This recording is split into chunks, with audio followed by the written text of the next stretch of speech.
Augies Coffee Roasters is a local, community-centered cafe. I asked the owners how the coffee is sourced. Yeah, so here at Augies, we really want to ensure all the farmers' hard work is, being portrayed in the way we roast our coffee. We make sure we get our coffee from fantastic importers and by going directly down there ourselves. So this year, for instance, we've been to El Salvador, Costa Rica, and Guatemala already to work with some new farmers we've worked with for the past few years.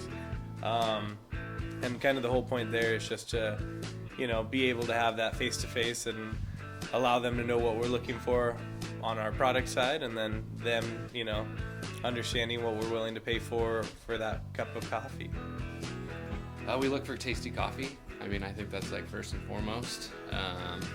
We really have, in the last few years, stepped up our game as far as wanting to have, some clarity in our sourcing and getting to know the farmers, hopefully going visiting them, seeing the process. So we want to see that they're, either reinvesting in their people and their employees, or reinvesting in their farm, higher qualities, some more technological advancements, those types of things. But first and foremost, it's got to taste great. Once we find something we like, and that's where we start thinking man, let's see if we can go visit these people. Let's see what they're doing. It's nice to have a connection to the farm and to the farmers. After you receive the coffee, how is the coffee roasted?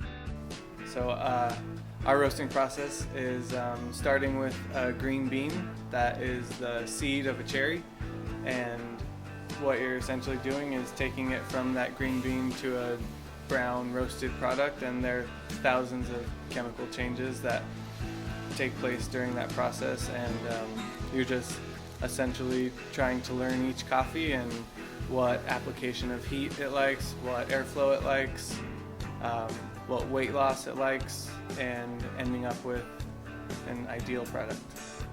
What are some of the different drinks you serve using the roasted coffee? We serve a variety of drinks here at the store, anywhere from a cup of coffee to various lattes with flavorings in them. We have different methods that we prepare the coffee.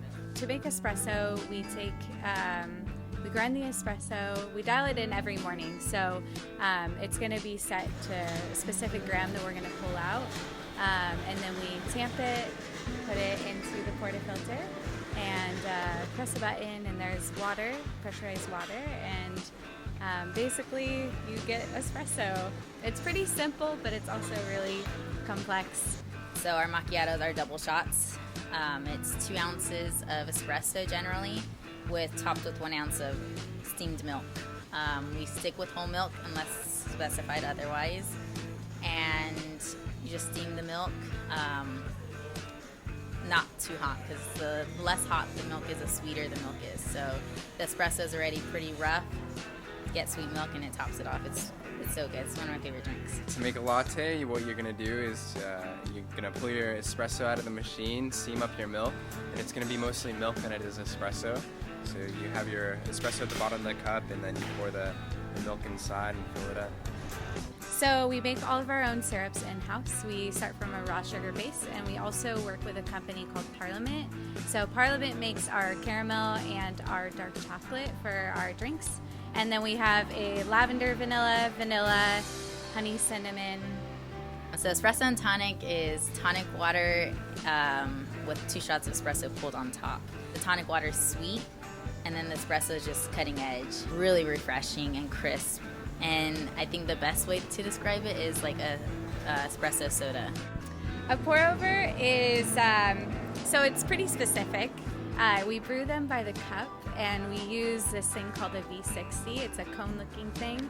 So we put a filter in there. We pre-wet the filter just to make sure the coffee doesn't stick to the filter.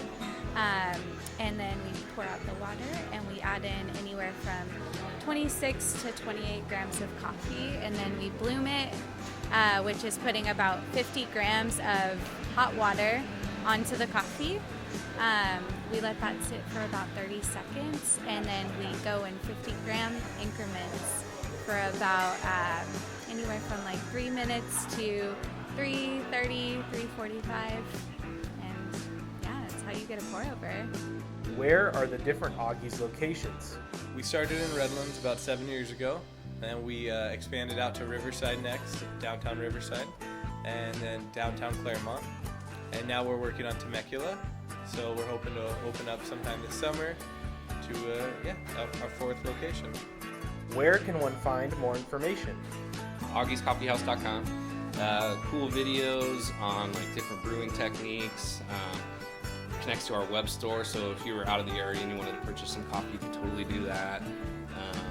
That also links to our social media accounts, so we try to stay up on top of what's happening inside of the cafes, as far as like the art stuff that we do, and even music stuff that we do, and then what coffees we really like right now.